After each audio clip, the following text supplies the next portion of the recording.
We're live. That's right, everybody. This is the first premiere episode of the Rooftop Sessions. Woohoo! I'm so excited for this. And for this very special inaugural edition of Rooftop Sessions, I have Chain Station in studio. They are a bluegrass outfit based out of, I guess they're based out of Denver, but they're kind of a hodgepodge from all over the country. But yeah, they have a new album coming out titled Backroads. It's expected in late spring. Brought him on today just to see what's going to happen. I don't know. It's the first episode ever, so. Yeah, I know we've spent like half an hour. Been having fun so far. I guess we can cuss here, can't we? This isn't AM radio. We can cuss here. Welcome to Facebook Live. Shit, yeah, welcome to Facebook. I love cussing. So, it's time to do some actual work. Let's get to it. Yeah, we did. So, I don't know where to begin. I mean, you guys are a bluegrass band. I've heard a few of your songs. I'm really impressed. You guys, I just was shared by your marketing manager, Ange. Actually, big shout out to Ange. She's been really great through this whole process, hooking you guys up, getting this all coordinated. Thank you, Ange. But she sent me a song. Thank you, Ange. What was it called? Wild Mountain? She sent me a song. Sorry. Wild Wicked Wind. There we go. Wild Wicked Wind. Wild Wicked Wind. WWW. Wild Mountain. I like that. Wild Mountain. I think that's going to be my next hit. Wild Mountain. Yeah, I mean, for me, it was. I don't know, it was very good. It had some very traditional kind of aspects to it, but it also seemed to be pushing the envelope in a lot of ways. And I just maybe like to use that as a starting point. Like, how did this track come about? What was the inspiration behind it? Yeah. Mr. Alex has it. Oh my gosh! Actually, that's really cool. That you picked this song. Hey, this is Alex on guitar over here. I have my guitar back here as well if we want to play it, but we'll do that later. Wild Wicked Wind.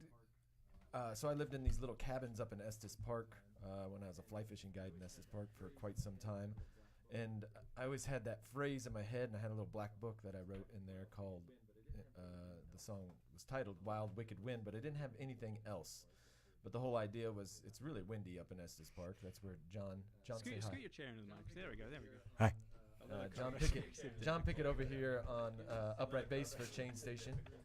There's a ghillie suit on the floor here in this room, which is really Dead cool. cows. The carpet's made out of cows cowhide. Yeah, it's leather rugs. Cow skin. It's awesome. Yeah, it's so cool. We should point the So- camera down there later. We should definitely show everyone later. But so I lived in the cabin and I wrote down that phrase "Wild Wicked Wind," and that was like 8 years ago. And I told these guys that I had that song title and idea of it, but we never did anything with it. And then one day, John and I got together up in Estes Park, and we were walking the river and just Were you holding John hands? and Alex. It was really cool. Dorking out. Yep, drinking coffee. We were holding hands for sure. Just a nice friendly. Just one Oh finger. my God. Just Just a nice friendly. No. What are you saying, Cole? So we were hanging out that day, and we actually wrote 2 songs that day. And I had the idea of, there's a wild, wicked wind on the mountain. And John always does well singing over the top of me, so we put a harmony part over it. Before you knew it, we had the whole song down, and it turned out to be more about how the wind shapes you and, Interesting. makes you free, really. I hate the Wind wind. frees you. Yeah. Yeah, I mean, You do? up there you kind of gotta. It's a love-hate relationship. You gotta take it because it's all night long. You'll feel like your house is blowing over and blowing down, but it's a force that's constant, and it's kind of like makes you feel small. And there's other forces happening. So I love wind events. Clear blue sky is neat, but like up in the mountains, it's more cool when there's weather coming in. It looks like Scotland or some crazy highlands, just eerie and cool like the wind. And man, Yeah, and I really love alliteration. I know that word. Alliteration has always been one of my favorite. Yeah. So there's 3 W's there: wild, wicked, wind. I always thought alliteration was so cool. So I'm really glad that made it on this. only album. thing he remembers from junior high. Well, John, actually, I was Whoa, really advanced, and dude, I learned about I that. didn't learn in that till high elementary school. or Oh, junior really? high. Yeah. Wow. Onomatopoeia. But so then after John and I wrote that down, we brought it to these guys, and Chris Elliot over here on the banjo can do this really cool thing on the banjo. Every time we've played with him, he's always found a way to do the double time over a halftime strum. So at the end of the song, I know we're talking about it a lot and people haven't heard it quite yet, Chris jumps to this double time, and Jarrett Mason over here on the mandolin still doing the regular chop, chop, chop, and C-Bob's going, and it really brings the idea of the wind. I think they're following. I think know what we mean? along. Yeah. So do you guys incorporate a lot of that's pretty nature exciting. into your songwriting then? Is that one of the major driving forces? Just one of the major driving forces? okay. On this album, there's a lot of that stuff. There is, yeah. Actually, there is. Okay. I don't think it's been a conscious decision, but it's certainly a big part of our Because you two live in Estes our Park, is lives. that correct? I mean, I'm the only one. Okay. I'm the only one that lives up and I'm the only one that's stayed up there. okay. Yeah. Okay. Oh, But wow. everybody hangs. We all hang out in the front range and Peak to Peak Highway and just venues and zooming around Colorado and all kinds of places that are mountainy. We So all love driving. Okay. we love driving a lot, or at least we do drive a lot. But we'll roll with it. There's a difference there, but we'll roll with it. See, Bob, what's your favorite thing in nature? Mine? I really like water. I like all sorts of water. But when I never really thought about nature in my music really, but when I was first starting to learn banjo, I did sit by the river and I could just sit for hours and play just banjo by the river. And it was like pretty much the most fun thing I could think of doing when I first moved to Colorado. So while everybody else was fly fishing, I was playing banjo. So Could we say it up. banjo by the Is that brook? Just to keep up the Another alliteration. tune. Let's roll 'em out. Banjo by- make a tune. We could write one. Banjo, actually is a Banjo by really the good- River is a good name for a song. But can we say, remember how I just changed it to Brook? I remember. better song title. We'll talk later. Instrumental. Well, so let's use that as a jumping off point, since you guys are all kind of Sounds like a pretty from good different parts of the country. You guys are all and kind of you all from different kind of parts showed of up in the country. Colorado, coming here for different All reasons, kind of showed up and in then Colorado, coming here you for guys different- formed this band out of different reasons. thin air almost, out of a wild, wicked wind. Out of thin air almost. So let's go Very back to like thin the air. beginning. Where did you guys all meet? And Let's let's go back to like the just take us beginning. through that story. Where did you guys all meet? And let's just take us through that story. Well, I was sitting by a campfire with my guitar Do you go anywhere without up your in guitar? Estes Park on a mountain. Okay. Do you go anywhere without your guitar? I do not. Absolutely do not go anywhere. Bathroom. Well, I have one sitting right by the bathroom. Yes, that is correct, Jarrett. Never know when inspiration's gonna strike. And I was sitting there with some of my camp friends. I was a camp nerd. I think a lot of us, I think all of us. All were of us were somehow in the camp or recreation ranch dude ranch Mm. industry. Yeah, Yeah. it's just weird. Dude. It's kind of cool. Oh, yeah. So I was sitting up there with all my friends that I had found that summer, and it was coming up to the end of the summer, and I heard legend of John Pickett, but I'd never seen him before. He was kind of like Sasquatch, and he came driving. Everyone else walked up the mountain, I remember, and John came driving up the mountain in his Jeep Cherokee, like 2001 Jeep Cherokee. 93, no front bumper because No I hit a deer in front Idaho. The bumper was in the back of the truck, but it wasn't. It was. I remember that now. So John came swerving through the trees in his truck and jumped out. He saw I had a guitar, and he grabbed his guitar. Next thing you know, we're jamming by the fire. Wow. Wow. That's how John and I met. Literally on a mountain. So Jamming by the fire. yeah, and he thought I was his age, and I thought he was my age, and we thought we should probably hang out for the next 10 years. Both way wrong. We were both way wrong. He thought I was younger than him, and I thought he was older than me, Yeah, or something like that. yeah, it was. Yeah. I don't know what's going on anymore, really. And then I'll let Jarrett tell about how then after we connected, then we met Jarrett, and that's kind of a pretty cool story too. Yeah. Fast forward to summer 2010. I'm picking up and getting ready to leave Chicago, where I had a career in athletic training. I was working at DePaul University, covering the men's basketball program, and I just had enough of city life, and I needed a change. And I had a brother that had come out to Boulder for graduate school, and I'd been out to visit and kind of fell in love with Colorado. So I figured that's where I was headed next, and made those plans and the announcement. And then a friend of mine who was out here working with Alex at the time caught wind that I was coming out, and she said, "You got to meet this guy Alex that I work with. He plays bluegrass guitar." That's our friend Tristan. Oh. Canet. Oh yeah. Okay. Wow. She's Yeah. been here since the beginning. Yeah. So she connected Alex and myself, and I think we met the first time at Telluride Bluegrass Festival. Maybe?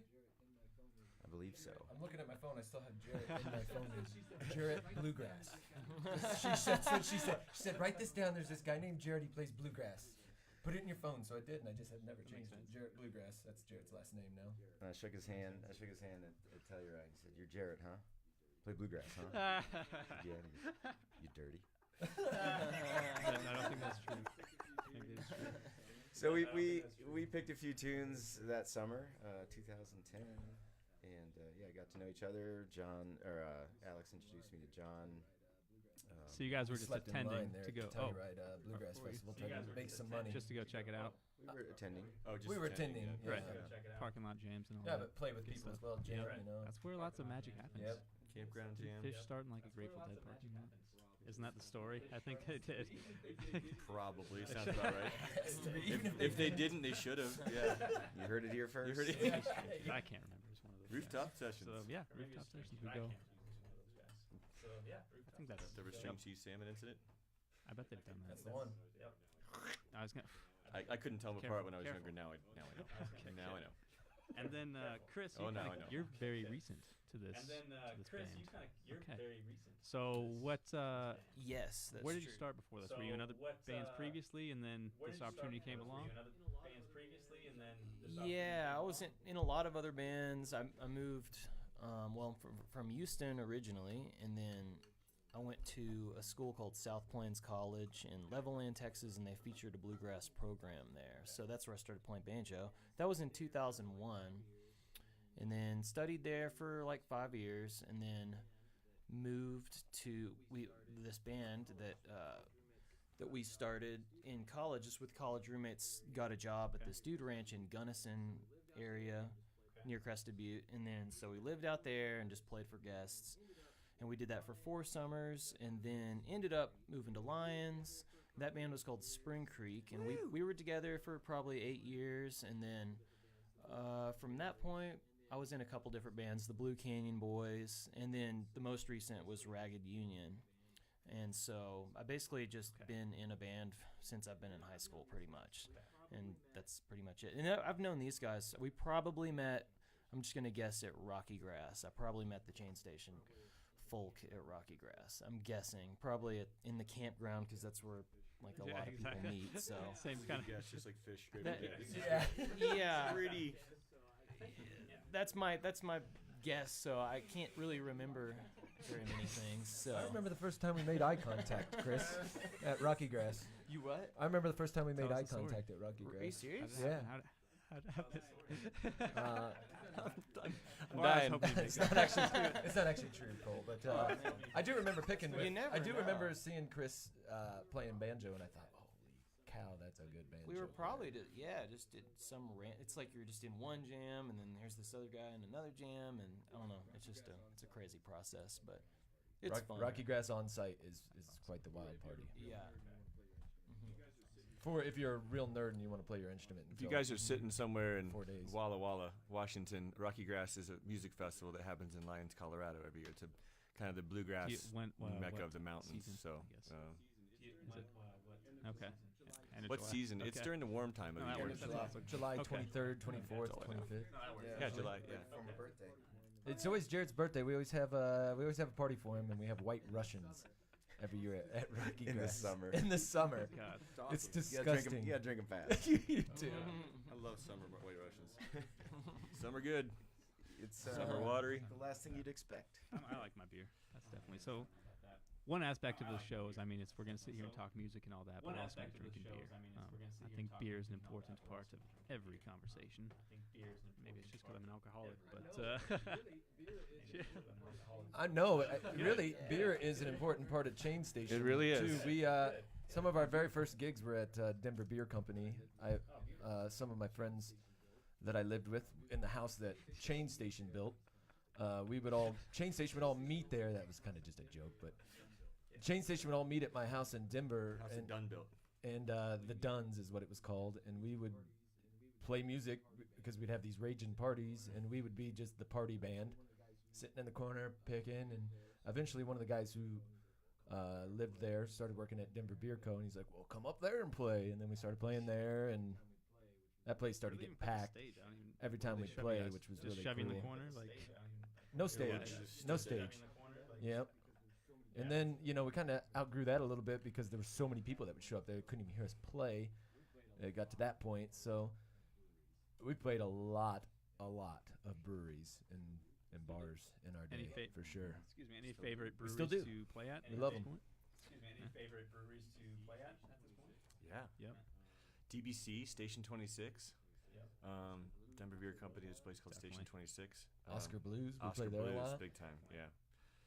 We just actually had a really good session down there. And, I was down there the other night and saw a guy you went to college with and was in your first Taylor. Alex? Taylor. Oh, Taylor. Cool. Yeah.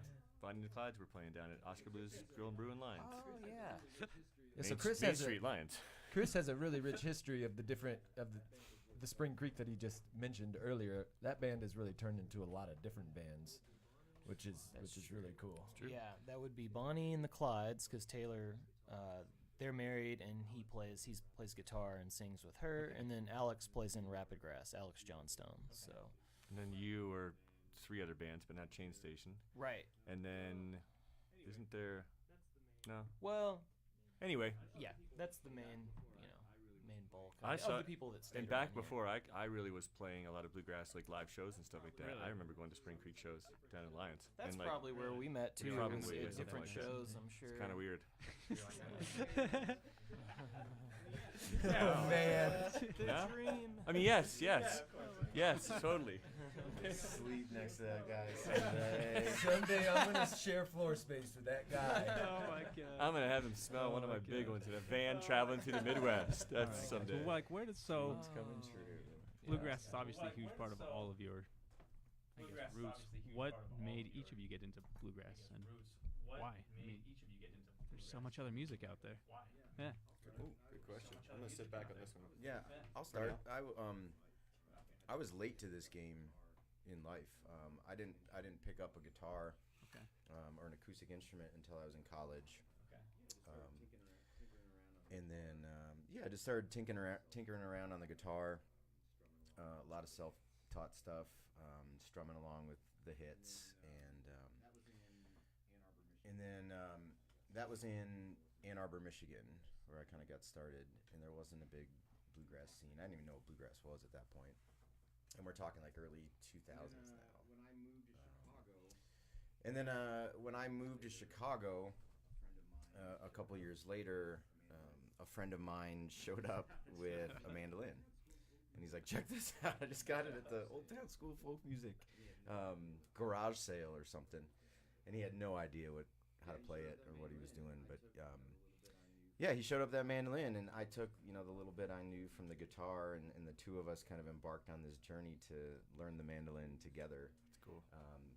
Through playing some tunes, and we kind of decided, like what tunes do you want to play? And we started talking about what we were listening to, and he came over with the old CD spindles where you could stack 50 CDs on them, or whatever. He handed me a full one, like 50 CDs, and it was a ton of live Grateful Dead. It was a ton of Jerry Garcia acoustic band. It was a ton of David Grisman, Olden in the Way, Fish, all kinds of stuff. The spindle that changed your world. Absolutely, yeah. It set me on a different path. So, long story short, it was Adam Lindsley's fault that I'm into bluegrass, and the vehicle was Jerry Garcia and David. No, that's an Grisman. interesting thing. Like, I don't know why. Yeah. Because the Grateful Dead is not bluegrass. I don't think anyone thinks they are.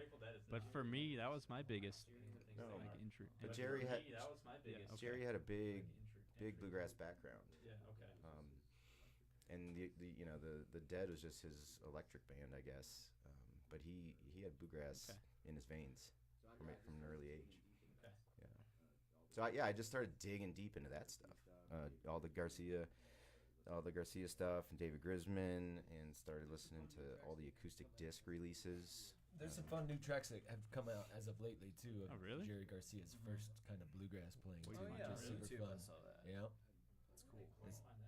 I don't know how you can find What were it. they called, that band? Not the. Either. That's terrible. Somebody out there, look it up and message us right now. It was good, though. Okay. Yeah, it's pretty neat. It's an old Not the new bluegrass writers. classics. That's all I'm thinking of. Okay. And Jerry okay, played the okay. banjo. Not the new writers of that song. Okay. No. Interesting. It was way before That's that super even cool. too. Yeah. Well, okay. So the bluegrass roots for the rest of y'all. Who's up Well, next? Okay, so bluegrass roots for the rest of y'all. Let's go. Who's up next? I guess I'll go. This is Chris Elliott, banjo. And I am. Just checking. Check it in. Making sure I'm here. Yeah. Hey, let's cheers again on that. Yeah, that's right. Yeah, Chris Elliott banjo. All right. Chris just drinks his beer out of that. That's just to hide it. This is just vodka. Yep. Straight. No. Let's spit it out in your microphone. No, I didn't know a lot about bluegrass. I started playing guitar when I was around 11 or 12, and then just really liked a lot of the classic rock. And I did like country music. My dad plays guitar, and so I was around guitars and music, and he played country music. And then so I kind of learned a bunch of songs on guitar, and then when I went to this place, South Plains College, just signed up for a banjo lesson pretty much randomly. But I always liked the banjo. I had no really experience with it other than I heard it in like a Neil Young song, and then I saw like Beverly Hillbillies and then dueling banjos one time. And then I really liked it though from that point. After and then Deliverance, you liked just it? That was the point. I gotta play the yeah, banjo. that was my favorite. That was I the gotta biggest play the influence. banjo. Ellie Mae. No, but I always liked it. Like just like everybody says, the sound of the banjo was most intriguing. And then I told my teacher, I was like, which was Alan Mundy's, a famous banjo player and teacher, and really amazing. And so I was really lucky to take lessons with him, and I studied with him for like 5 years. And he kind of just showed me the way, and I learned how to read banjo tablature, and that was a big thing for me, because then I could learn a lot of songs, pretty quickly from that, and then through books and stuff. Yeah, and if you have ever seen banjo tablature, I mean, it is the first time you look at it, it's daunting. It tells you which fingers to Yeah, it looks crazy. Use, Right. what string, which fret. Yeah, and it was a going on. lot. It was a lot because I really was mostly just an ear player before that, but that really helped me learn faster and just figure things out. And then I just started listening to bluegrass. Somebody gave me a Flatt & Scruggs CD, one of my friends, and then I just listened to that all summer. Then did the whole discovered all these different things, Olden in the Way and all that stuff. And then I heard Bela Fleck at some point, and just all these things just kind of kept happening, and I just kept finding more interest in it. And yeah, just sitting around playing it all the time was big. And then you just kind of learn. You hear a new band or you learn a new thing every day, so it's just kind of a journey basically. On the rooftop Here I am. sessions. I'm on the Cheers. journey. Hey! Chris Elliott, banjo. Chris Elliott, banjo. Greeley, today. Well, what Chris also didn't say is that I know from my experience, it's tough to sing and play banjo at the same time, and Chris can do that really well too, which not all banjo players can do. And Chris can sing the baritone parts to songs as well. So he's brought that to the band as well, which is pretty neat. Which every time he's doing it, I'm trying to listen to learn about it. That's a fun thing to do, is harmonies and baritones. So yeah, I'm sure we'll get a little taste of that. I like later. that part of it. A little bit here. I'm sure we'll get a little taste of Maybe. Maybe. Alex Tayley, guitar. It's in the corner. Cheers, you too. My beer's almost empty. You guys need another beer? I'm okay. Drink mine fast. I mean, I'm not okay, but I don't need another beer. Cole, if you're gonna help with that, I mean, you might as well bring some in. Oh, he brought a cooler. Oh, hey. Well, what is I've actually that? The forgotten Gilded that Goat. too. What is that? So I'm just, It's actually so I'm just gonna use it. Gift bag? Are you okay? Well, look at that. Handing them out here. Anybody else? All right. This is great. Would you rather have IPA, anybody? bootstrap? With the rabbits? Would you rather have an IPA? Wabbits on it? Bootstrap? I don't care. You gonna drink this one? I wanna This is a day blazer. I'm gonna switch it with got a whole. this Insane Rush. Oh, What's that? You got any of my favorite craft beer in there? And what's that? PBR? Tiny little company called Pabst. They are Pabst. Super. Yeah, I've heard of them. Yeah, it's very small. Super. They won an award in 1836, didn't they? Yes, and I Let yes. go of it. They never almost. let go of They it. almost. Yeah. I didn't ribbon. read the whole story, but they almost- they almost almost- went out of business. Did you guys see that? Read the whole story, but No? they almost went out of business. Yeah, very recently. Yeah. Yeah. Can't believe it. Recently, right? I've kept Yeah, them in I business did for like see 20 that. years. I wish I Really? could have. I just Why did they remember almost? seeing the Can headline. you I'm like, explain more? I wish Coach? I I'd love could to have. hear. I just remember seeing the Too headline. concerned. Yep. Is it I'm Miller? gonna say it's because they're owned by Miller Coors or Yep. something, and they wanted to double their production costs because Here's businessman Jared over here. Okay. Pabst was taking Oh, that a makes large sense. part of their market share See, he read the Oh, full really? headline. away He from missed- Miller there and you go. Coors products. Now we know. Now you know. I got those reading eyes. Glasses. He's got them membrane eyes, them membrane brains. So to continue on with the bluegrass, I guess we're talking about how we got into it. I played in like a old person anniversary band in high school. Yeah, which was fun because it made money. And the drummer, or my buddy Charlie, he was the only one that drank beer, and so we'd What's up? get beer. And I was still in high school. And Hey, Charlie. Hey, Charlie. And Charlie drank it all, and he was the drummer, and that was so cool. We thought that was so neat. And we had a manager and everything, person who would drive us around. Bubba? You know. No, Brian was a guitar player as well. Denny Rundy was the manager. And then one of our friends that always come to the shows with us, hang out with us, was this guy named Tony Martin, who used to be the banjo player in this band. Hey, Tony. Hey, Tony. And his dad played mandolin and with this banjo player and this bass player, this wife duet, and they played at these like Civil War reenactments. And after a baseball game one day in high school, Tony was like, "Hey, come watch my dad do this Civil War reenactment thing." I was like, "Really?" I didn't know this. So we went and we watched it, and Tony's dad, Bill Martin, who this band plays with a lot. Hey, Bill. Hey, Bill. Bill Martin and High Mountain Shufflers. He started showing me and Tony how to play bluegrass a little bit, the chuck of the mandolin, how it goes with the guitar, and he really wanted me to play banjo for some reason. He said, "You gotta play banjo, Alex." Well, it turns out his son turned into a really good banjo player, and is a good banjo player. And I decided I was gonna stick with the guitar that I'd already learned. And my friend Charlie, who I was talking about earlier, the drummer, it came around time, we were hanging out in college. I was in college. Charlie was just the guy who would pick me up from college and do cool things. And so we go watch Yonder Mountain String Band a lot. And then there was this show. There was I don't know if you remember. There was an album called I think it was called Tin Shed Songs, and it was Jeff Austin and Chris Castino from. Oh shoot, I'm a terrible person for forgetting band names sometimes. From Big Woo, Chris Castino, and they joined up and they put together this really cool acoustic album. And Charlie and I then decided Charlie, no matter what, was gonna move to Colorado.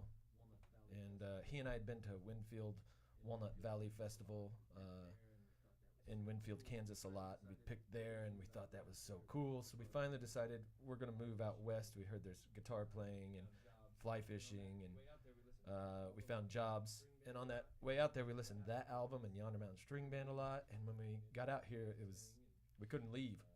We ended up both staying and found bands to play in and found people to pick with. And really, Colorado made it so much easier to continue the bluegrass because there's a lot of picking that goes Why on do you in think that is? Colorado Fan base? all the time. Why do you think that is? I think it has. Yeah. I think it does have a lot to do. Everybody moved out here from the Midwest.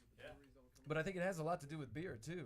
With the breweries all coming up, there were places for people to play, and if there's places for you to play, Okay. you're going to be more excited about learning more. And then the more you learn, the more people you meet who can teach you something. And it's really caught wind now. There's a lot of people who live in Colorado now that are great bluegrass pickers. And We just started at Yeah. jams like at Rocky Grass by a campfire. yeah. And now we've got people that we used to, that were learning when we first started. They're crushing it in bands right now that are just, dominating.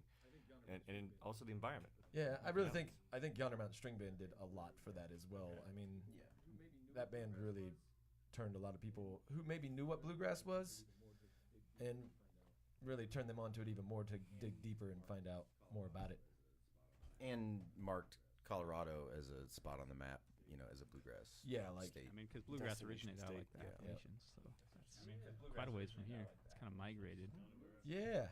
Yeah. That's kind of where I'm from. Ish. Yeah, but the mountains around here, there's a lot of small mountain towns that have that same vibe and the same feel. A lot of the great bands that have come out of Colorado are from those small mountain towns where during the winter you sit inside and pick and play songs and Gotta stay warm somehow. figure out how to be a band. Gotta stay warm somehow. Yeah. Sit around a fire. You always got a friend who's got a house, which is cool. Somebody's got to So live which one's somewhere. it? That's the first thing. Yeah. Someone's got to have enough Someone's gotta money and a have a job home. for Is that you? rent, Is that and what then it's you all go hang out that house. no. It's warm. Yeah. Hell no. John does not have a house. No. It's like the John Hartford rule. He said his band wouldn't play a song unless two guys in the band knew it all the way through. That's all he needed, though. We wouldn't form a band unless two guys had homes. Yeah. Do any of you have jobs outside of this? Right? Need somewhere to practice. Do any of you have jobs outside Good. of this friend? Hell no. No. Okay.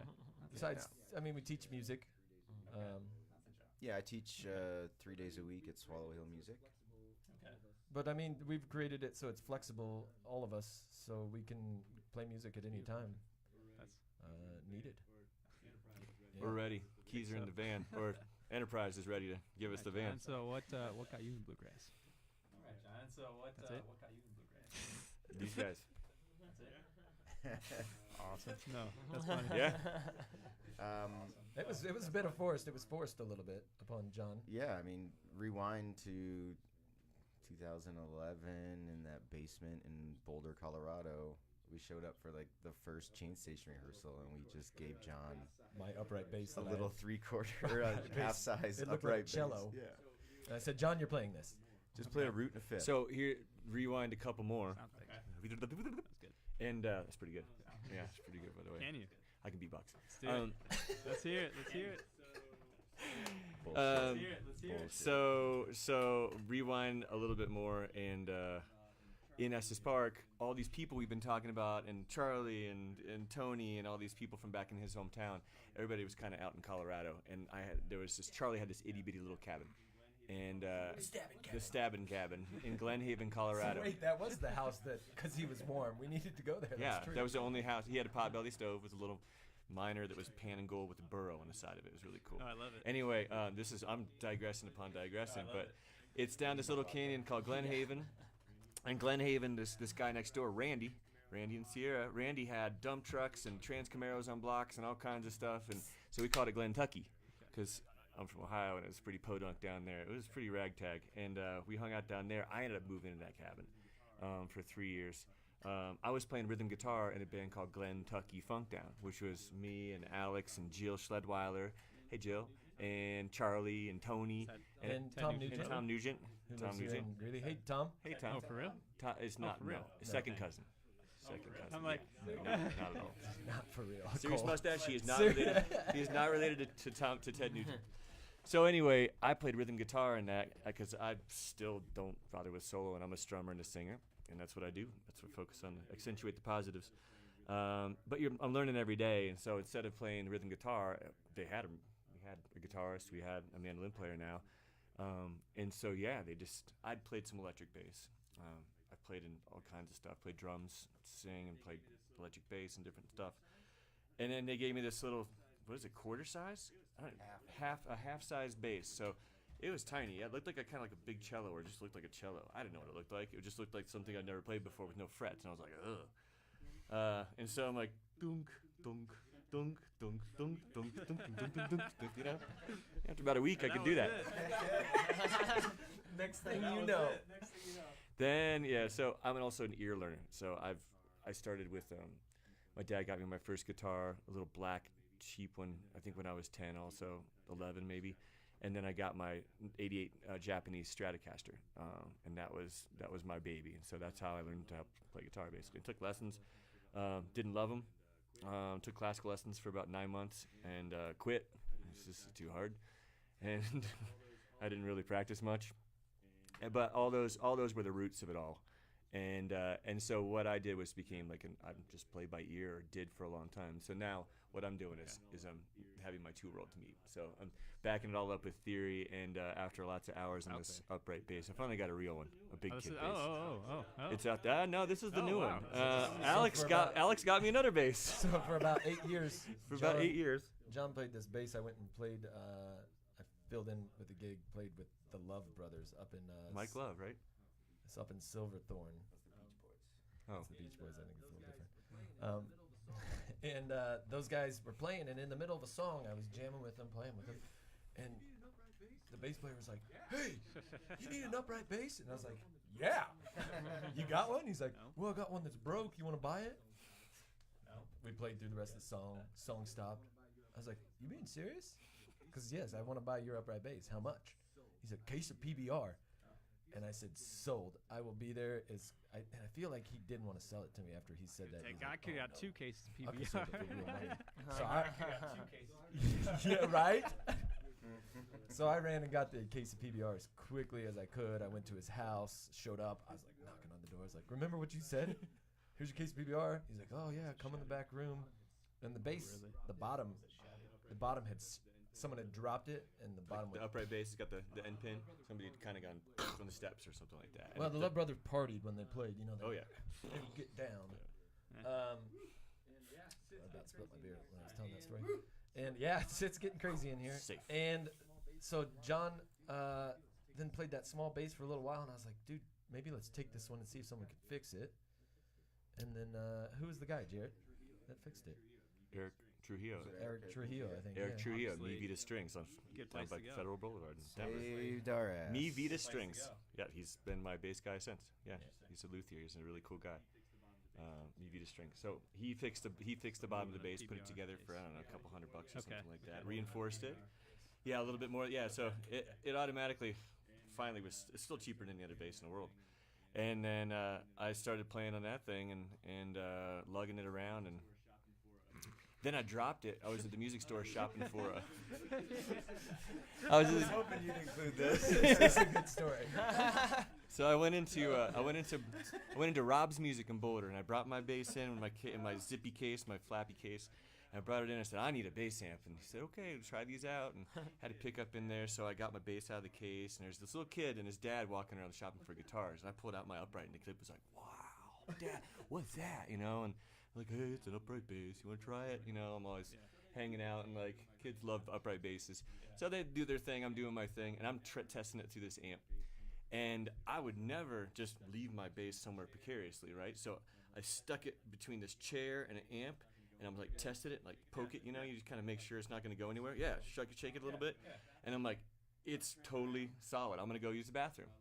So I turned around and took a step, and my left foot was wrapped around the cable that was attached to the pickup in my bass, and it gave it a good, and I literally watched it go, like slow. It wasn't just slow motion in my brain. It literally just was slow motion. I was like, and it just, and hit the ground. And if you've never heard an upright bass explode, you're missing something. It was incredible. It was just, and the kid jumped about 3 feet in the air, and I jumped. I just stared at it. The neck's off. The strings are everywhere. The bridge is halfway across the room. Right, and then the kid goes to his dad. He goes, "Was that his bass?" Because he wasn't sure if I was shopping for it. Anyway, I just was mortified. I just looked at all the pieces, and I went, started breathing hard. My face got hot, and I didn't know what to do. So I just got all the pieces, and I shoved them in the case. I shoved them in the bag, and the bag's all limp. You know, the bag. And I just took the bag over my shoulder, and the guy walks in from what he was doing with another customer. He was helping me. He's like, "Did you find your? What did you? What?" And I was just, I was kind of crying. I go, "I gotta go." And you went straight to Eric. And I went straight to Eric Trujillo at Me Vita Strings. Oh yeah. I gave him like, "Is it dead forever?" And he opened it up. He was, I can save her. I can save her." And I just left. Just driving home like shaking. That guy has paid rent like 5 times. Oh, he's 'cause of putting his John. kids through college with me. Almost free bases, actually. Can be very expensive. Almost free bases actually can be very expensive. It can be very expensive. And the last time that last thing that happened on the end pin when that broke, that just happened again when we were at the Big Wonderful, or what was that called? Actually, yeah. Oktobergrass. Chris was playing with us at that Chris time. was playing with us, and I heard this gang, Oh, you boom, want a Pia pick and it started failing. I took it back in. He said it's going to be $1,500 to fix this now, but I got this 1951K sitting here on consignment, and so not that day, but 3 days later, with the help of two of my friends, the City. Hopkinses, Shout out City. Ange and Rob. Hey, Ange and Rob. Hi, Ange and Rob. Heck yeah. Compliments to that. So anyway, that's how I got the new bass that I'm playing right now, which I love, and it makes a lot of good noise, and I'm learning how to make some good noises with it. No, that was fantastic. Anyway, long story long. Onomatopoeia Picket, right? Onomatopoeia Picket. What are some of you guys' favorite festivals to play? I mean, do you prefer festivals, or do you prefer just single events or tours, or like what do you guys like to? Yeah, what do you guys like to do? That's why I'm here. Good question. Cool. We love festivals. I mean, who doesn't love? I mean, that's one of the reasons why I play bluegrass music. Is because there's festivals that you can go to, that you sit around, you pick music. There's other people. There's fun. There's food. There's beer. There's drinks. Yeah. And everyone's happy at festivals, right? Never. You go to festivals and you see a bunch of upset people. No. Unless there's like lines for the porta potties, which is that's We got first songs world about that problem. too. We got a song about that too. So yeah, we love playing those festivals. I want to think our favorite festival last year that we played was probably, we talked about it, Where's that at? Pembina River Nights, which we'll be at again this year. Where's that at? It's in Rangeton, Alberta, You guys travel. Canada. up in Get out Canada. there. You guys travel. Canada, eh? You guys get out there. You get out there. Do I say hey or a? I think we finally decided that people say hey. They say both of them. Both of them. There was a Canadian that was really drunk by the campfire, and he's like, I don't even know if I do say hey. Do I say hey or a? Hey, a? And he's real confused for a few minutes. Anyway, go ahead. But that's a pretty cool festival up there, and really good people, really nice folks, and we were blown away. We got there, and it was that 10 far o'clock north? at night, and it was still Yeah. light out. Wow. It's that far north, It's way up. and man, that makes for a cool festival when you can hang out until midnight and it's still kind of light. You're going there, Chris. 4 hours sunset. Chris is going there. We're going there. We're going there. We are? Yeah. We are Going to Canada. going to I'm Canada. excited. I got my passport too. Oh yeah, we need to work Sweet. on that. We need to stuff. talk about Make that. sure I have We need to my talk about a passport. few things here, Chris. He's bona fide. He got his own passport. That's amazing. Any By festival rivers. by river, even a Anything music by a venue river. the river? Any festival by river, even a music. But a venue lot of them goes we to do bluegrass. are by rivers, which is kind of weird. Even in Rangeton, that was by a river, a really cool Canadian river. We'd never seen one like that before. Flowed backwards, I'm just kidding. And I would say also, any festival that we can do. Nighttime festivals are great. You get people, the adult crowd that's hanging out, bar gigs or whatever. But we, all of us somehow or another, either worked at ranches or camps, or we're involved in education for a part of our life, or right now. And so we're just, the development of younger musicians. And the youngest musicians are the ones that walk out in the field when they start kind of feeling it in the daytime in the grass, and they're sitting on the blanket with their parents, and all of a sudden they just a switch flips, and they start doing donkey kicks and cartwheels, and it's just a party. So It is fun when kids are at shows. it's Yeah. fun. It's just hilarious when Yeah. and the parents can sit back and drink an IPA or whatever like that. So just the feel of having a good community festival during the daytime is kind of one of my funnest things too. Funnerist. Funnest-ist. Agreed, John. Yeah. Yeah, we all kind of have we really want to facilitate the fun too. We kind of do that a little bit too much maybe. But when we get to those festivals, man, we want to put together some fun.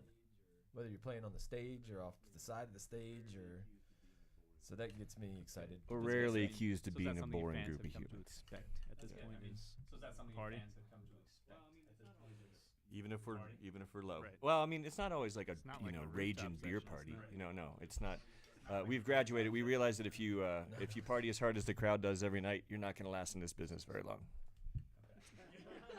One less beer than them. Know your limits. that's funny.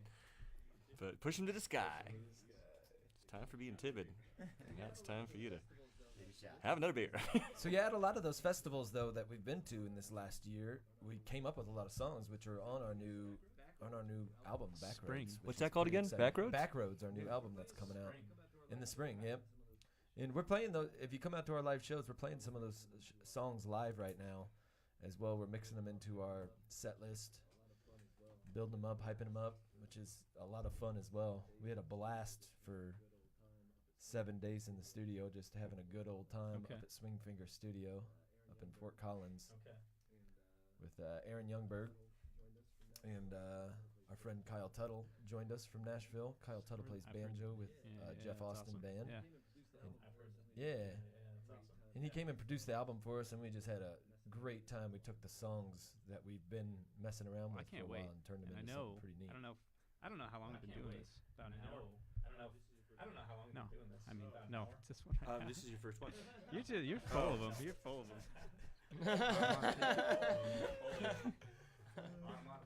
Oh yeah, please keep. Thank you, Cole, for that. We're gonna use that. I mean, see, that was the issue. I couldn't get this sound to come through those headphones because this mic is on a different system.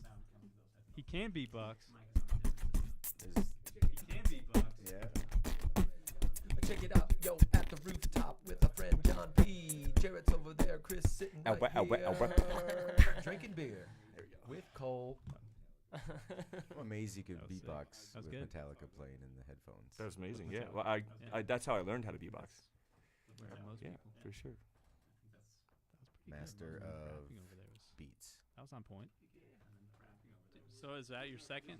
Yeah. Yeah. Well, Yeah. this isn't our first rooftop. Yeah, it is our first rooftop sessions ever. No, There's a reason we're a bluegrass We've band. lost all of our there's watchers. 9 people watching. No. There really are. There's nobody watching. Still one. Are you there really? 9 people watching? Thanks, Mom. Hey, Mom. Thanks, Mom. So, That's I 2. don't know if you guys are So I mean, I don't know if you guys Maybe. are play a few tunes. Yeah. Play All some right. tunes? Yeah. Let's do it. I can just Let's sit do here. it. Do you have some background music you can play while we get our instruments and stuff? How long do you think it'll take? Okay. Oh, that's cool. 2 minutes. How All long right. Yeah. Well, let's get that door open. 2 minutes? A minute? Out of tune, preferably. I've set this place up so that no matter what it's into, spend a lot of time set this place up so that setting up this studio. See, setting up this Mr. Alex. The moment you've all been waiting for. Mr. Alex. Seeing Alex's torso.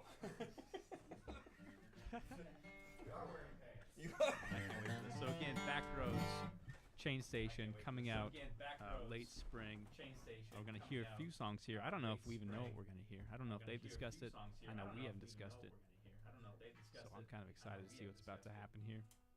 So I'm kind of excited to see what's about Again, to thanks happen. everybody for tuning in to the Rooftop Sessions. This is a new thing. There's gonna be lots more where this came from. This is just the start. This is just the start. There'll be lots more where this came from. It's just the start. I plan on It's just talking the start. lots of bluegrass for Um, sure. I plan on I'm a talking fan lots of bluegrass for sure. most kinds of I'm a music, fan of so expect most kinds of expect a music. lot more than So expect just whatever. a Yeah, lot more there's than gonna be bluegrass, maybe some rap. whatever, I don't yeah. know. I like to think of bluegrass, myself as a rapper. maybe some rap. Maybe I don't know. maybe these guys are starting to. I like to think of it. Doesn't mean it's true. You like to think of yourself as a Yeah. rapper? I like to think Well, it doesn't mean it's we true. could lay down a line here, Cole, if you'd like to, and you Okay. can do a little bit of rapping. Really, I mean, I'm more of like. we're not opposed to really anything at this juncture. I gotta Maybe more of like a writer. think about that. I'm also a beer drinker. I'm also a beer drinker. Is it bad that That's this probably washer just fell out of this necessary. chair? That's All probably right, we'll let it go. That's extra. I thought so too, John.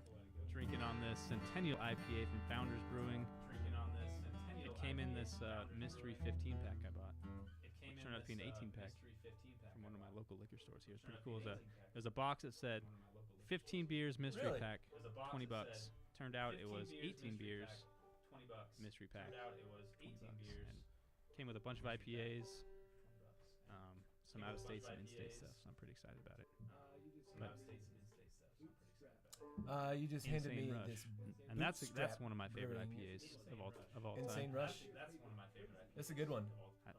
It says here it's made with definitely. crazy Lots of hops. crazy hops. Yeah, definitely. That's good beer. I mean, that's 7.6. been one of my go-tos. I bought that separate. That I mean, did not come in the That's mystery been pack. one of my go-tos. I bought that 'cause I knew I separate. liked That it. did not come in the mystery pack. Centennial, No? but this I mystery bought that pack, 'cause I knew I liked it. I don't know. Then I bought some Dayblazer. It was Centennial new. mystery pack. I don't know. Easy- Then I bought yeah. some Dayblazer over here. The Dayblazer is good too. Yeah. Isn't it? This And can it's like soft. is very aesthetically pleasing. Isn't that weird? As well. Yeah, matte. It is. It's got this matte feel to it almost. So nice job, Bootstrap, on making your. And the whole idea here with this insane rush, it has. I don't know if you've seen the can before, but it has the these snake on there. And I think there's like a hawk in chasing there the too. rabbits. An Yeah. owl. There you go. And the owl eats the snake. There's is an that right? owl. An owl, there you go. I Yeah. think that's And the how owl eats nature the works. snake, is that right? Probably, I would think so. I think that's how the nature works. And then there seems to also be a scorpion there in the corner as well, which is Scorpions in good. Colorado. Yep. Do we? Do we have scorpions in Colorado? You guys know? Do we? I've never seen one. You guys know? I never see him in Colorado. That would be a John Pickett question. John, scorpions in Colorado? Scorpions in Colorado? Yeah. Where? Get down to that. Here. Southern Colorado? Okay. Get down to that here. Durango or something? All right, guys. Again, chain station. Alright, guys, Huh? again, chain station. Oh. Huh? Okay, I'll try and figure it out. Thanks for telling me. Yeah, No. I'm trying to figure it out. Thanks for telling me. No.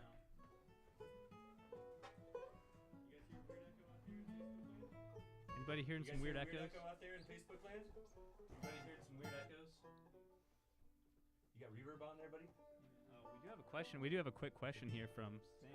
Oh, we do have a question. We do have a quick Sam question says, from "What are Sam. y'all's Super Bowl predictions?" Sam Since it is says, Super Bowl "What Sunday, are I forgot to even mention that. This is Super Bowl Sunday. I Yes, forgot it is. to- If that is that Sammy Clapper? Yes, Can, it is. oh my gosh, Sammy. Just because it's you, you know No? I am not rooting Patriots? for the Patriots, bro. Anyone? Sorry. No Patriots? Sorry, Sam. Sam, I think I am rooting for the Patriots. two. I am too, because I got family from New England. So. Yeah, little known fact.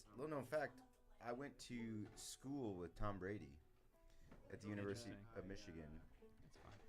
I told you that I. Go ahead. Yeah, they can watch it later. I had a brief career in athletic medicine, and when I was This is cutting going my into your teeth, Super Bowl pick? Okay. Okay. At the yeah. This is because he went. Oh, I He, see. Okay. I went to school with Tom Brady. And Oh, I see. Okay. yeah, Okay. you did? Yeah. I used to cover. No, you really did. Football practice. You really, really in did. Ann Arbor. No, you really did. See, because he's You friends really, with Ted really Nugent's serious second mustache. cousin or whatever. See, because he's But friends with but Ted that was Nugent's second cousin. okay. Oh my goodness. That's not serious. But that was okay. Oh my goodness, you guys are throwing me off. Yeah. I think he I definitely assume is. Tom's one of the He's nine definitely people not- watching right now. Tom Brady is Yeah. he's I wonder gearing what up for the He's game. getting ready. I heard he's a really big Chain Station I fan. wonder what Jared's up to. So yeah, without a team in the game, I'm pulling for Tom Brady. I Boom. think he's a fantastic human and quarterback. Yeah, I don't disagree with you there, but Sam Clapper, I'm still a little upset about Cody Parkey and Chicago Bears. So I guess I'm hurt more than Yeah. anything. Devastating. This is Actually. Throw it in. devastating. Everyone. All right. Well, what's up first here, guys? All right. That's what's definitely up gonna happen. I think somebody's going to win the Super Bowl. Make That's sure my that prediction. That's definitely gonna happen. Yeah. I think they're gonna make sure that happens. People know, all my friends know how big I am in sports, so you know I'm. But Sam, also, Tony Romo's going to be out there too doing that announcing, and he went to Eastern Illinois University where I went to school, so that's kind of like Yo. going to There school. we go. with Look Tom at these Brady. connections we're making. It's a small world. It's a small world. We are making the connection. Small world. Yeah. Start off Let's with play that one. Wild Wicked Win since we've been talking about it so You want much. chair? shall we? You want me to move? Mazel. Chair. You want me to move? Just let it go. Camera shot here. I'm sitting over here. I'm gonna kind of. That's a good idea. I'm going to stand. That's a good idea.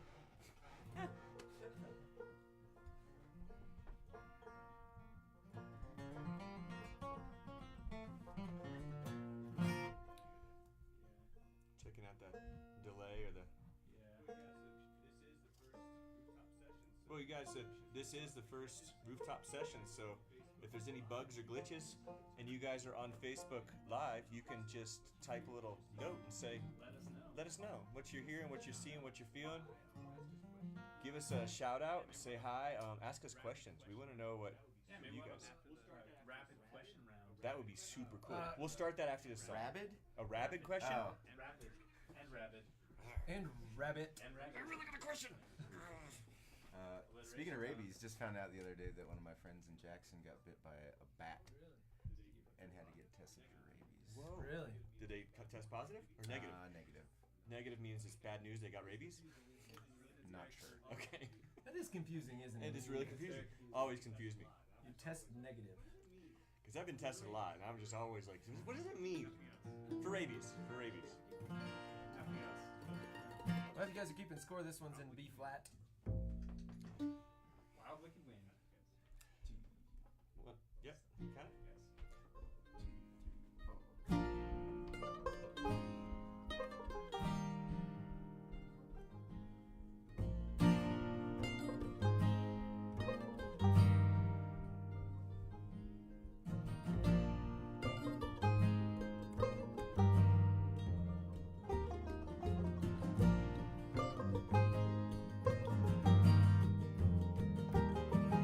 Rocks and snow above tree line, where they'll find a wild wicked wind on the mountain. While the trees don't grow and the sun don't shine, where they'll find a wild wicked wind on the mountain. While the hills don't care and the clouds don't lie, lightning flashing in the sky. Wild wicked wind on the mountain. A wild wicked wind blowing round. A wild wicked wind on the mountain. Why, oh, why would I ever come down?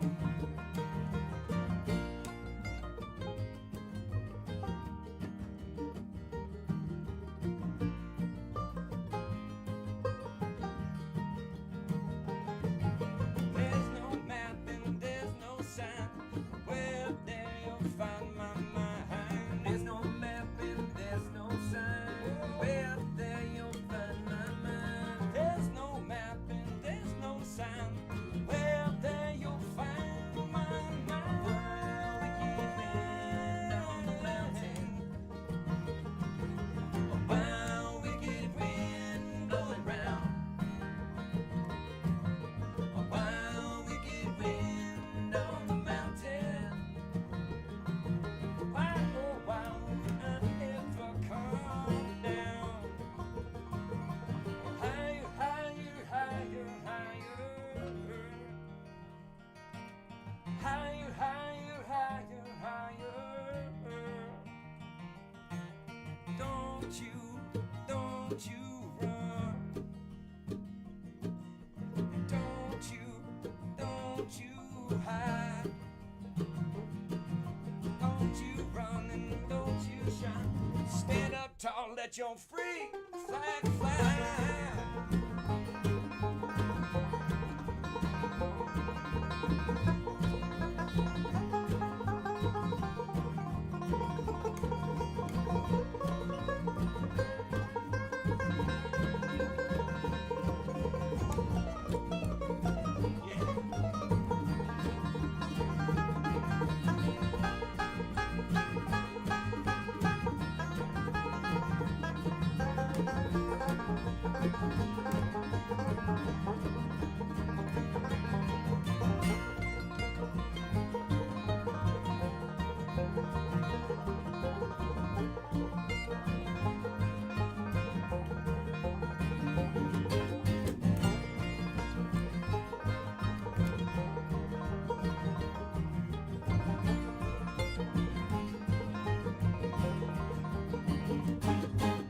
Wild wicked wind on the mountain.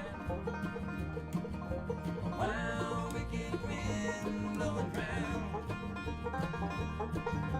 Wild wicked wind on the mountain. Why, oh, why would I ever come down?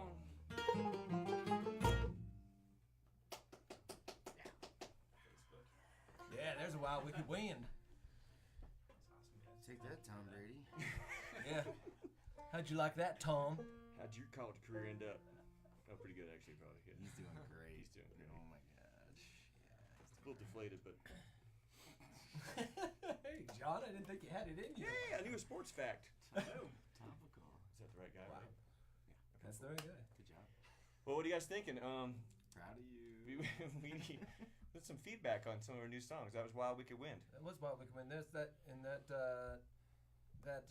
showed that Chris can play that double time over the. Sounds Bringing it back to the beginning It of makes it sound real fast, doesn't it? the interview. So we have Barbara saying this should be adopted as Estes Park's town song. Oh, Barbara, You know what? That's a really good idea. Barbara Ayers, and I know who you are. could you get on that for us, Barbara? Let's get on it. I was thinking that actually that this could be shopped around to. That's not a bad idea because Estes Park is where I've been living since 2002-ish, off and on, but mostly on, and it's become a pretty tight knit community up there, and there's a pretty good music scene. It's just multiplying and growing, and so that's a good idea. There we go, Barbara. Way to come through with the goods. Yeah, I can raise this mic up. I actually realized. I'm pretty good at deluxe- bending over. I bought, Hey, I bought the deluxe version. just talking to mics. What did you? Well, cool. Actually, since this is the first rooftop, can you Yeah. tell us how you acquired this stuff and how this all came about? We would love How to this hear. all came about? Yeah. Yeah. Oh, geez. I mean, I know we got more songs coming up, so don't go away hearing my bad story here. But yeah, so I've been doing a local radio show here actually, and it was all based on interviews, and it was actually focused on beer. Was the show, and I just interviewed a lot of craft brewers from around the state. Craft beer is obviously one of my passions for sure. Habits, disease, I don't know, whatever you want to call it. I love craft beer. Interests. Interest. We'll stick with that one. Hobby. Specialty. So I spent a lot of time doing that, talking to the brewers from around, and I really like the idea of having a interview show with brewers, and then through that I actually had the idea to interview one of my favorite bluegrass brands, the Rumpke Mountain Boys, who they were on my radio show with Love me. those guys. Shout out.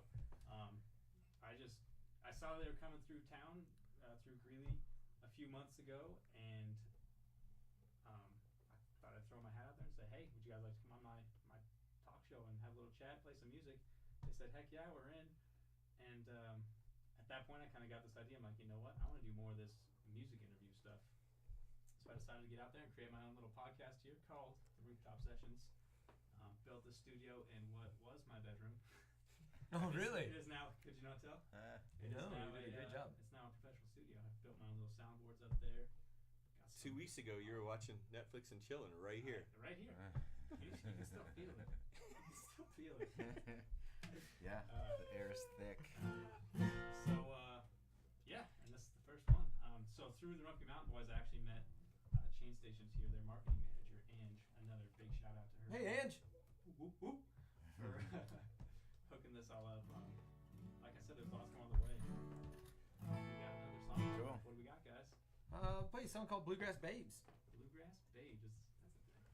That's a thing. Yeah, all these songs are real.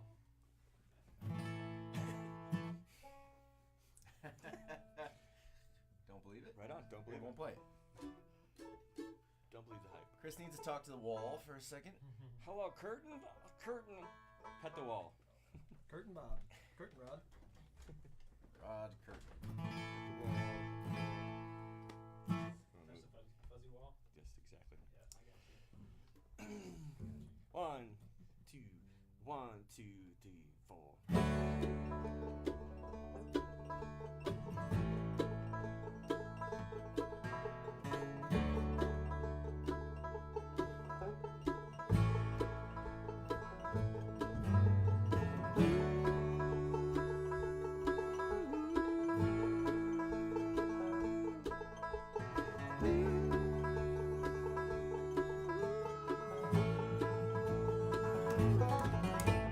Blue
And Bluegrass Babes.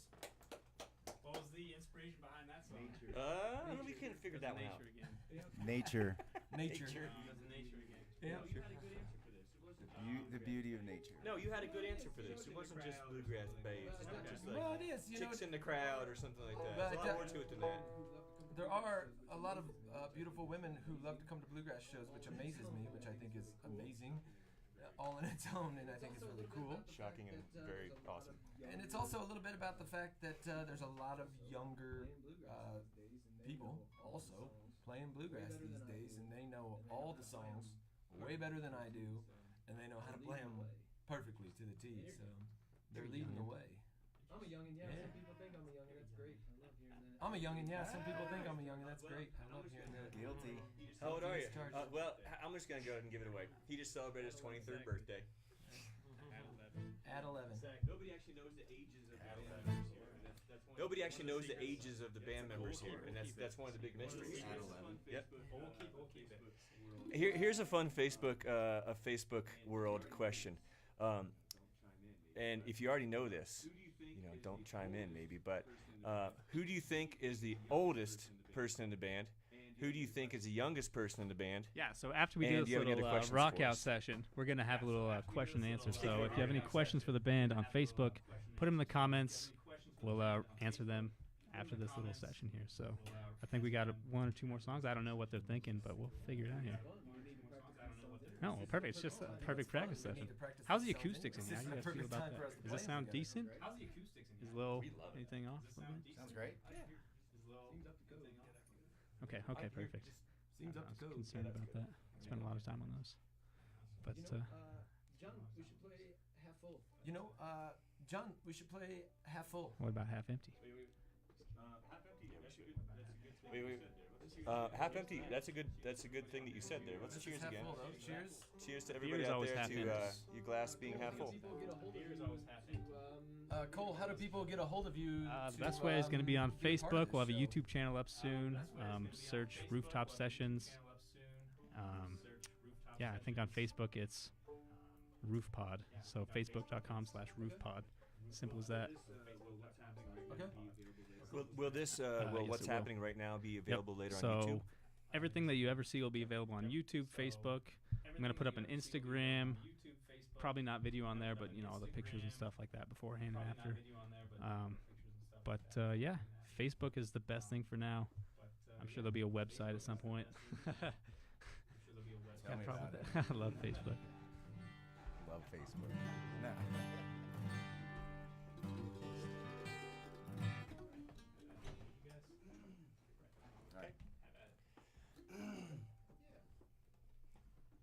Y'all ready? So, cheers to keeping your glass half full. Keep your glass half full.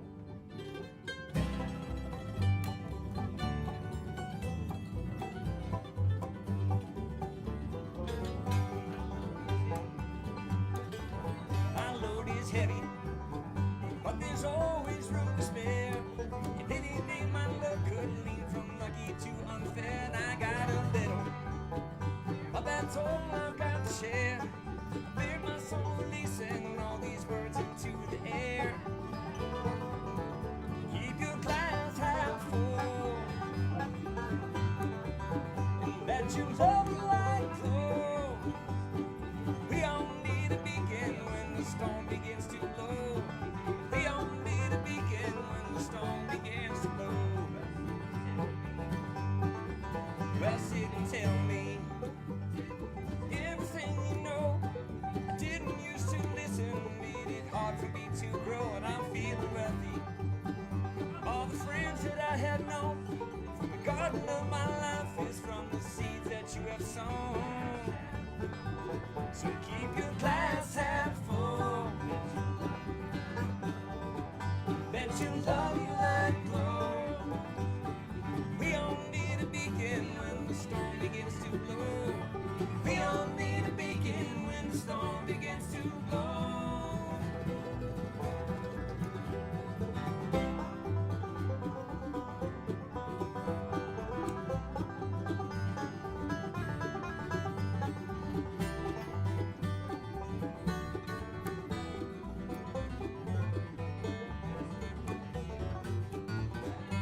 lesson 42 that I learned from my dad. Always taking and no giving leaves you loneliness and sad. Know your limits, push them to the sky. There's a time for being timid, now it's time for you to fly. There's a time for being timid, now it's time for you to fly. Keep your glass half full. Let your love light glow. We all need a beacon when the storm begins to blow. We all need a beacon when the storm begins to blow.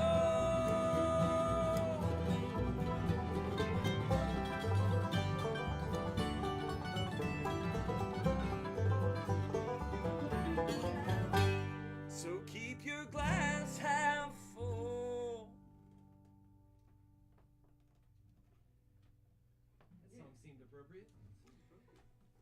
That song seemed appropriate. Seemed appropriate. Thank you. Hey, I'm back.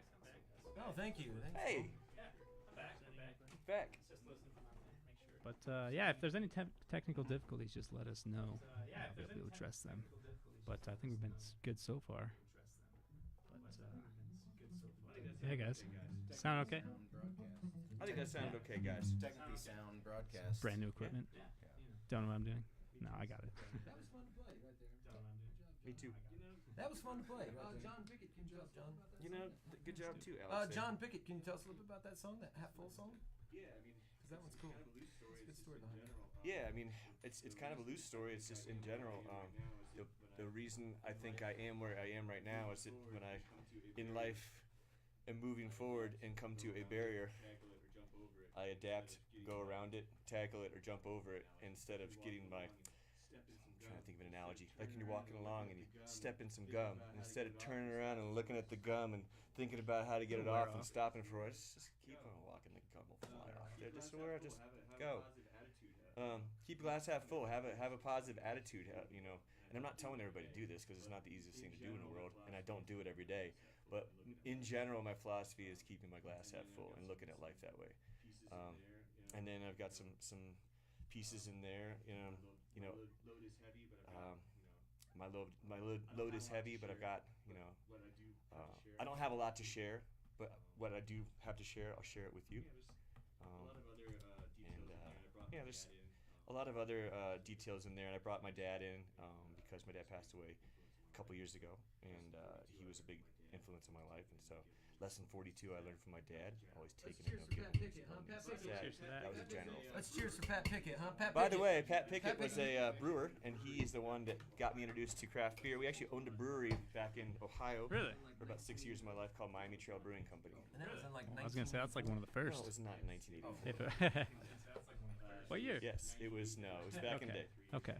It was Still way ahead of the 98 curve. through 2003 or something like that. Yeah, and it was an industrial park in Xenia, Ohio. Xenia, Tornadoville. Yeah. They got hit by a tornado in 1970. Like 4 tornadoes in 1977. And it took out most of the town. But it was an industrial park there. Long story long, my dad was a beer brewer. Started the Dayton Regional Amateur Homebrew Fermentation Technologist, or DRAFT, which is a club that probably still has like 700 members. I love it too. That is nerdy. Oh, Love dude, it. super nerdy. Welcome to my world. And then he did Homebrewing 101 at the Rec Center. So I've got all the videotapes, the VHS tapes of his entire thing. So anyway, shout out to Dad. He got me into beer and brewing and all that kind of stuff like that. He would love this. He would be right here cheering us on. He'd be pouring out of the growler his new batch of whatever it was, Doppelbock. That's what this all about is Way to digressing. digress. Oh, upon digressing, upon digressing. Well, John said something about tornadoes. Let's play one more song. Let's play that. Let's play that Gravity. He's ready. It's practice session. Practice. Yeah. Okay. Yeah. It's a practice session that's just going out to the entire earth. Yeah, we're playing our songs that we're gonna be releasing off of our album Backroads. It's going to be happening in the spring, yeah. Yeah, coming out in the spring. The reason we're saying spring, folks, is the people that are trying to get us nailed down on a date is we're working out some details right now on how to best bring it to you. So hold your horses, and I think it'll be worth the wait. Yeah, and just so everyone knows, we are going to be doing a Kickstarter, which coming up here soon, that will be launched. and you can help us help you get this music out to anybody around the world. We're excited to bring you guys some new music. You've been asking for it for a while, and we are wanting to give it to you. Little front story to this song. It's a song that I wrote, Alex Taylor here on guitar, quite a while ago. And we kind of had it on the back burner. We played it a couple times, but then when we got in the studio, we needed one more song, and we decided to record this one, and it turned out to be a pretty cool song. Can you tell them where it's going to be on the album? Can we tell them where it's going to be Can we? on the album? Tell them that. Drop it. Can we? Yeah, you Yeah, can Jared, do that. tell him that. Drop it. This is the first track on the new album. It's pretty cool. Here we go. Big time. 1, 2, 3, 4. Here you go. 1, 2, 3, 4.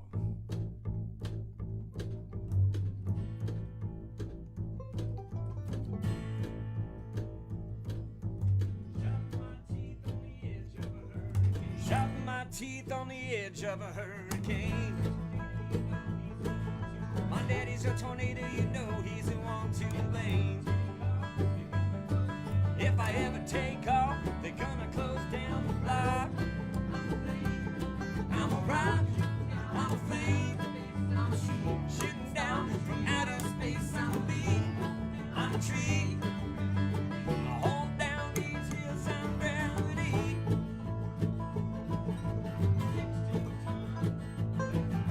16 tons of that number 9 coal wouldn't be enough fire to soothe my soul.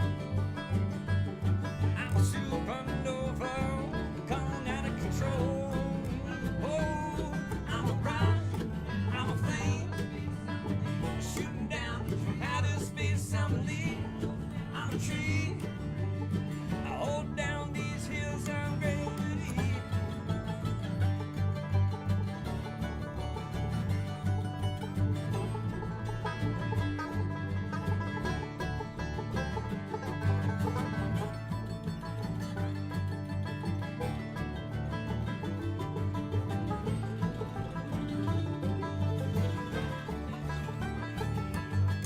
Better bet your money on me, baby, 'cause I ain't no has-been, I ain't no baby. When outbreak loose, get ready for the aftershock. I'm a rock, I'm a flame, shooting down from outer space. I'm a leaf, I'm a tree, I hold down these hills. Oh, I'm a rock, I'm a flame, shooting down from outer space. I'm a leaf, I'm a tree, I hold down these hills. I'm gravity, I'm gravity, oh, I'm gravity.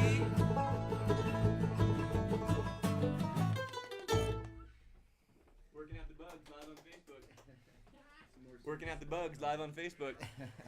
Some more C-Bop double time banjo for We that made you ass. do that a couple times in this album, didn't we? Asked you politely 2 times. I know.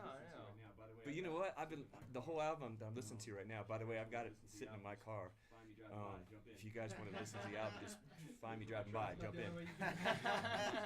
Look for my truck. That's about the only way you can listen to it. Yeah, That's and the option. 2 parts I'm really listening for and looking forward to on this album is when you start crushing the double time banjo. So That's cool. a fun And part. that one scrub lick. Oh my god. Do it. So sexy. Decent. Find that in Earl's Breakdown. I just saw that live with the Earls of Leicester. Oh yeah. Yeah, up at the Caribou Room. Hint, hint. Maybe you'll have us up there someday. I do have a question here. Hint, hint. It says I do have a question here. from Allison, and she says Forrest wants to know, when do you guys know how to end a song, or when do you guys decide to end a song? How do you know it's gonna happen? Alien Forest. Hey, Allie and Forrest. This is Aaron's sister. Yeah. Yep. Hi, how you doing? Hi, Forrest. I don't know how to end a song. From the Pacific Northwest.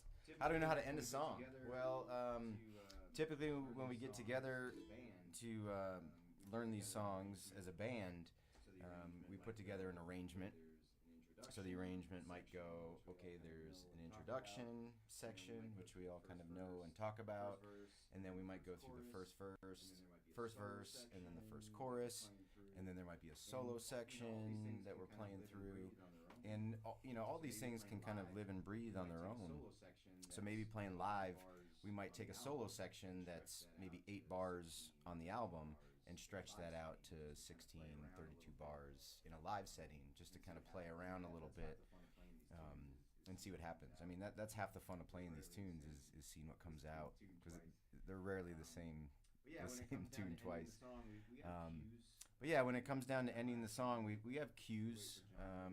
That last one, we wait for John to sing that vocal tag 3 times, and then we know that ending lick is coming in.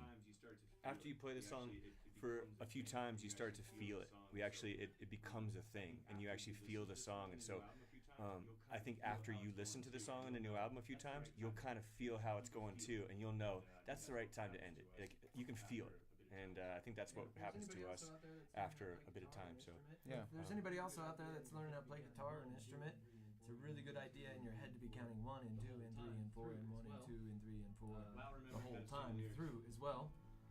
While remembering how to sing the lyrics. And eventually you just while remembering and look dorky on stage. Eventually you just forget that you're counting in your head, but you're actually doing it. You just don't know you're doing it. I've got a question. Were any of y'all in a marching band in high school or anything?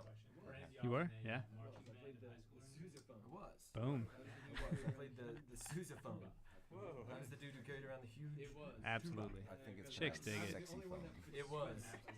Because I was the only one that could sweat enough, I suppose, to carry it around. Because it is. I brought that up because the whole point of marching band is obviously timing your feet with the music you're playing at the same time, and you're always constantly counting. Yep. It would be fun to have a camera at every show. Definitely. It'd be hilarious. People would be like, whoa. Because when they actually we're on a stage where they can see our feet and they see what we're doing, I see a lot of people staring at our feet because mine never stops. I'm moving all the time. Well, I could keep talking forever on this point too. In college, I wrote a paper in my sociology class about that very thing that you're talking about, Alien Forest. When you go to bluegrass jams, there's a bit of a subculture among bluegrass jammers, and they have language between each other that maybe people don't know, but you can next time you're around a jam, you could see it. Whenever people put their foot up, means that song is going to end on the next 4 bars. Eye contact. Give eye contact to the next. There's a lot of eye contact. You got to give eye contact to the next person who's going to maybe take the break or the solo. Winking can be something different. There's some musical cues too. There's some musical cues too. The G run on the guitar. Doubling the root on the bass. Certain things you can do to kind of drive the music. As a spectator, I always liked the idea that it was just like some extra sensory perception or something like that. It was just some magic. Yeah. That's what it is. Yeah. This is all BS. Yeah. We could have ended this answer. It's just magic. It really is. From the spectator's point of view, it actually is, and that's what makes it so fun to watch. I think that's why I love bluegrass jam bands in general. It's just like you can just watch the whole thing happen. It's everybody kind of knows this. You've seen music documentaries and stuff like that, but really it's a conversation. We're talking. You'll see us on stage during a show, and one of us will do something on the guitar or bando, and we'll all go he just told like a really bad dad joke, but you know what I mean. But he'll pop out some little playful thing that's totally. We all get why it's weird and why it's funny, but nobody else will catch that. But we'll end up chuckling and maybe lose our really spot. Funny. But it's a conversation. Yeah. What's the longest jam you guys have ever played? 7 days. What's the longest? I don't know why I ask you questions.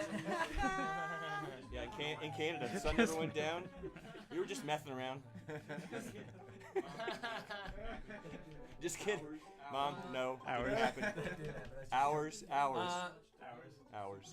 We haven't been known all that much to go into super deep, long jams per se, but Chris over here on the banjo. we're actually starting to feel that a little bit more. We got Chris over here on the banjo who plays some pretty wicked, cool stuff on the banjo. And This you album can feel it going different places. And this album, Backroads, that we have coming out, has a lot more jamming on it.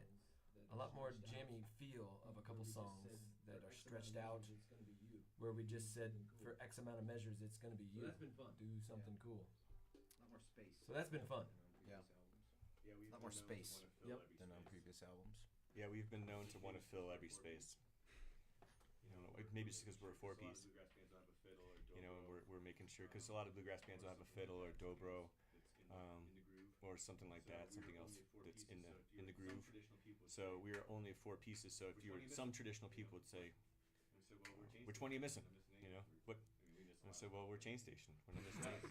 I mean, we miss a lot of stuff, but It's who we are. this is us. I tell you what, I've really enjoyed it so far. I mean, It's this who is we amazing. are. You guys, yeah, absolutely. I mean, this is something special. You know, Thanks for it having doesn't us. happen. We are in Greeley. And we are Imagine in that. Greeley, Colorado right now. So yeah, Yeah. yeah. Get some lunch. Get You some are? Wanna go? Tex-Mex. Dang. I just got invited on a date. Hungry. That's exciting. Next door, yeah. There's one here. Yeah, It's a secret. It's not in this building. We are on Rooftop. We actually are. We are in Greeley somewhere. Yes. We're not anywhere. Bunker Rooftop. I know. We're in a It's bunker. called Rooftop Sessions, but it doesn't look like a roof at all. You can But there is a rooftop outside. absolutely. So we're gonna play 100% next time we invited come back. in here if we're invited back. let me see if there's any more questions here. But do any of you any more questions out there? Let's Put them find up some questions and do right some now. talking. Any more questions out there? Put them up. Put 'em up. Put 'em up. Can you scoot that in a little bit, please? Super cool. Love you guys. Super cool. Wow. Love you guys. Are great. Wow. You guys are great. Bruce? Was that Penelope? No. Bruce? When is your next live show? I don't know if we answered that already. When is your next live show? We answered that already. Is that the Wintergrass? Wintergrass? Winter? Is that the Wintergrass? No, we will be we're going to be playing at the Sunspot, which is up at the top of Winter Park ski area, Winter Park and Mary Jane, which is where I used to work, of by the way, those from lifties? 2003 to 2008. Every winter, no lifty, no. I taught kids ski school for a season, and then I was the skinniest, most ineffectual bouncer at a place for a little while. And then I was a busser. Anyway, I worked at Winter Park for a while. We will be at the Sunspot at Winter Park ski area February 15th. I believe it starts at 3:30, so it's an après. So go skiing all day. Come meet us there, and we're going to party all afternoon. And who knows what will happen after that. Did you? I might slide down the hill in my bass again. We'll see what happens. No. Another broken Serious bass. mustache. I did not. Give it to Eric. You will be there. After that, we're going to be at the Winter Wondergrass Festival. That's going to be in Steamboat, Colorado, February 22nd through 4th. And there's all kinds of stuff going on Thursday all the way through Sunday night. So if you don't have your tickets yet, just search for Winter Wondergrass, and there are still tickets available. It's sold out, but there is a little forum where you can get some tickets still. I believe there's a few left. If you really, really need tickets, get a hold of us personally, and we'll tell you no. We didn't even get enough this time. No. And those people that put it on, by the way, Scotty and Bridget and Ariel and all those people that are crushing it. It really it needs to be said that it takes a lot to put a festival like that together, especially successful when it sells out. 3 of them now. They've got one in Stratton, Vermont, Tahoe, and Colorado. It's all happening every year. Those 3 happen. So props for putting on some amazing festivals and making it a fun vibe and welcoming vibe for everybody. It's just a good place to be. So if you get a chance, come on out there. Any like, and then is there any tours lined up after that, or you guys just focused on getting this album out? What's the? Yeah. So then, after that, we'll be heading to the Midwest for a couple of weeks in April, mid-April, and then we'll be coming back from that. We'll have a couple shows around Denver, Boulder, Estes Park area. Album release shows, yep. Album release shows. And then we'll be leaving from there. We'll be going to southern Colorado, play some shows in New Mexico. And shoot us a line. Tell us where we should play. We'd love to come play for Think about Greeley. We have a nice, anybody, beautiful anywhere. music venue in the downtown area. Yeah. Yeah. We would love to play Yeah. in Greeley. Greeley, Let your Greeley people likes know. bluegrass for sure. Greeley people. I know we do. We would love to They play in your town. really do. It's. Yep. They really do. Oh my god. For Yeah, real. I want one more. Give me one more. It's not. I mean, reality is one. I, Boom. I can't. I got can't 3. agree to that. right, guys. Anything else? Like, where's the best place to? I mean, find information about you guys. Best place to listen to music. You guys are on Spotify, stuff like that. We are on Spotify. You can find us there. You can find us on SoundCloud. You can find us on Facebook. You can find us on Instagram. Chainstation.com to find our next shows and upcoming events. We are on the YouTubes. John, where else are we? We have a YouTube channel. We are wherever we're standing playing our instruments. So if you're there live, that's a good place to find us. On our merch page, by the way, on chainstation.com, we've got some new, if you guys are feeling the breeze and the cold right now from the polar vortex, you can get our new toques, our new beanies. We've got these beanies that are awesome. They're super cool. And you can put it together with a Chain Station hoodie, and that package will cost you not that much at all, really. And just jump on the website. We'll be happy to ship that stuff out to you. And thank you, by the way, everybody, for supporting what we're doing. We're not just sitting here drinking beer going, oh, look what we can do. We don't have to work. We're working our tails off to bring you guys new music, so we appreciate you guys. And that's what it's all about, also man. people like you for bringing us can't play music, out so to the world. Sit here and talk about it with Getting you us out there. over beer. Yeah. I can't work a It's computer, good- so I'll it's a play good, music. partnership we got going on. All right, guys. Well, I really appreciate it. Again, Chain Station, Backroads coming out late spring. Be on the lookout. They have a tour coming out. Go to chainstation.com. Find everything you need to know. Yeah. Yes. Can we end also with like a little bit of like a spoken word banjo thing? Fade us out. What do you got on there for us, Chris? Yeah, some word jazz maybe. And a cheers. Let's do a cheers to everybody out there. Coconut water. Cheers. Thanks for watching. Keep your glass half full. Spoken Backroads, word spring. banjo. I don't think I've ever experienced this. Yeah. Oh, yeah. Oh yeah. Rooftop sessions.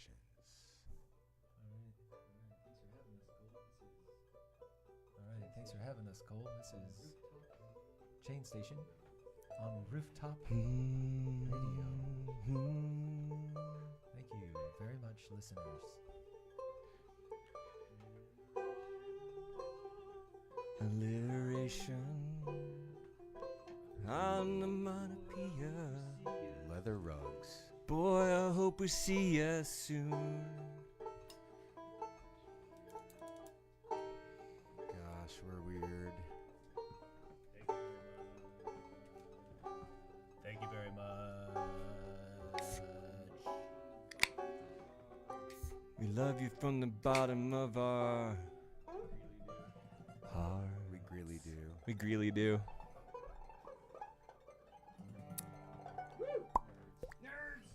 Thanks, everybody. Catch us next time right here.